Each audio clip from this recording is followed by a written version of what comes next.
છોટાઉદેપુરમાં new Gujarat pattern યોજનામાં કથિત ભ્રષ્ટાચાર, ખેડૂતોએ મચાવ્યો હોબાળો। નકલી બિયારણ આપવાનું બંધ કરો, ખેડૂતને છેતરવાનું બંધ કરો। છોટાઉદેપુર તાલુકામાં ન્યૂ ગુજરાત પેટર્ન યોજનાની ગ્રાન્ટમાંથી કૃષિ વૈવિધ્ય યોજના દ્વારા કિટમાં આપવામાં આવેલી મકાઈ સડેલી નીકળી। કેટલાક ખેડૂતોએ ખેતરમાં વાવણી કરી દીધી, પરંતુ મકાઈનું બિયારણ ઉગ્યું નહીં।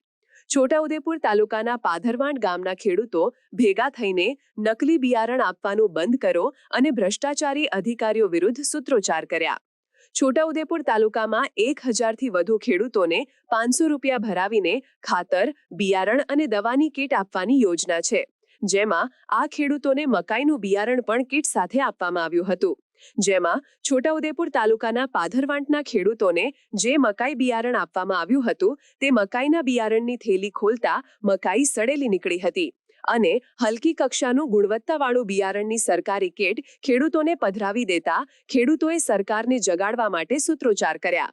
અને ખેડૂતોનો આક્ષેપ છે કે એક તરફ કમોસમી વરસાદમાં ડાંગરના પાકમાં ભારે નુકસાન થયું, જ્યારે બીજી તરફ સરકાર દ્વારા જે કીટ આપવામાં આવી તે કીટમાં મકાઈનું બિયારણ હલકી કક્ષાનું આપવામાં આવતા જેનું વાવેતર કરતા ખેતરમાં મકાઈ ઉગી જ નહીં, જ્યારે તે જ ગામના ખેડૂતો બજારમાંથી મકાઈનું બિયારણ લાવીને વાવેતર કરતા તે ખેડૂતોની મકાઈનું બિયારણ સારું નીકળતા મકાઈ ઉગી ગઈ।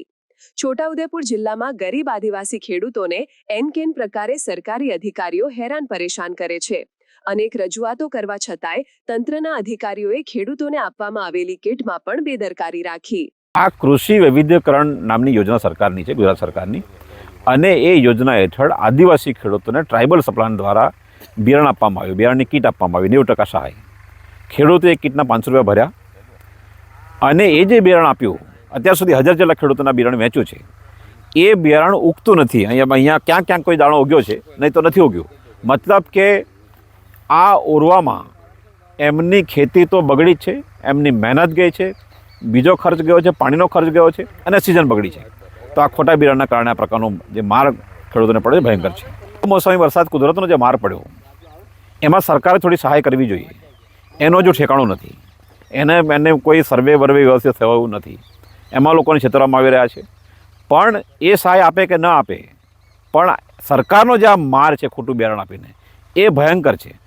અને પહેલાંમાં તો કેટલાકનું બગડ્યું છે, ઘણું બગડ્યું છે, પણ આમાં એક્ઝેક્ટ છોટાઉદેપુરના 1000 ખેડૂતોને ખોટું બિયારણ આપીને એમને માર પાડવામાં આવ્યો છે, એમની સિઝન ગઈ છે, એમની મહેનત ગઈ છે। બાજુના ખેતરમાં જે છે એ પ્રાઇવેટ દુકાનથી ખેડૂત બિયારણ લાવ્યો છે અને એ નાખ્યું છે, એ સરસ ઉગ્યું છે, અને સરકારે જે આપ્યું છે એક જ દિવસનું એ આ પ્રકારની હાલત છે। ક્યાંક કોઈ ઉગ્યું છે ને જે ઉગ્યું તે બિલકુલ માંદું છે, ખરાબ છે અને ઉગ્યું જ નથી।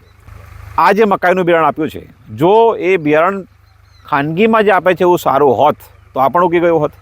આ નથી ઉગ્યું, મતલબ કે આ પૂરેપૂરો ભ્રષ્ટાચાર છે। આ બિયારણ માટેનું ઉત્પાદનની મકાઈ હોય જ નહીં। આ કોઈ પણ મકાઈને ભેગી કરીને એને થોડું કોટિંગ કરીને કોઈ કેમિકલ મિક્સ કરીને કીટમાં પધરાવી દેવામાં આવી છે, કારણ કે આ કીટમાં આપવાની હતી એટલે એ ગમે તેવું બિયારણ આપી દેવામાં આવ્યું છે। આ નર્યો ભ્રષ્ટાચાર છે।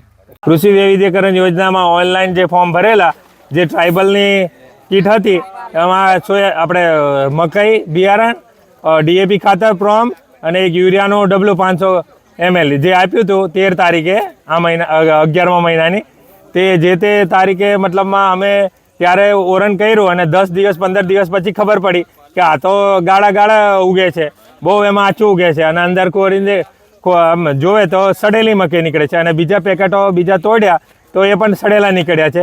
એટલે અમારે સરકારને એક જ વિનંતી છે કે આવું ખરાબ બિયારણ આદિવાસી ખેડૂતોને નહીં આપે, અને છોટાઉદેપુર વિસ્તાર એ પછાત વિસ્તાર કહેવાય એટલે આવું તો નહીં જ થવું જોઈએ, પણ ખરેખર આ બહુ અન્યાય છે ખેડૂતોને।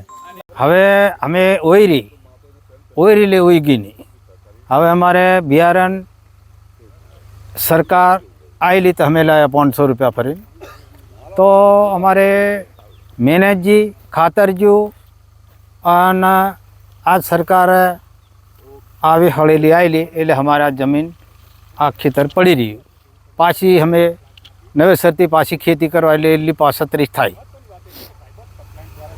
કાકા તારી બાજુમાં હારી મકાઈ છે તારું કામ, અને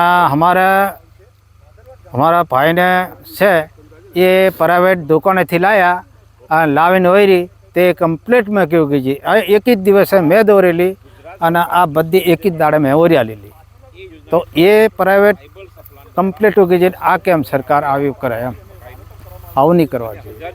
લોકોને ગરીબોને શું કા કરો સરકાર ક્ષેત્રે સરકાર ક્ષેત્રે તો 500 રૂપિયા ફરીને અમે લાવ્યા, મફત નહીં લાવ્યા, સરકારના જે નિયમ પ્રમાણે આપણે લાવ્યા. હવે આપણને ઠગે તો પછી ખેડૂતોને કેવી રીતે આગળ થાય? નહીં થાય ને. સમાચારની અવનવી અપડેટ જોતા રહો નિખરતા ગુજરાત ન્યૂઝ સાથે. નિખરતા ગુજરાત ન્યૂઝને લાઇક, શેર, સબસ્ક્રાઇબ કરો અને બેલ આઇકન દબાવીને સમાચારની ઝડપી માહિતી મેળવો.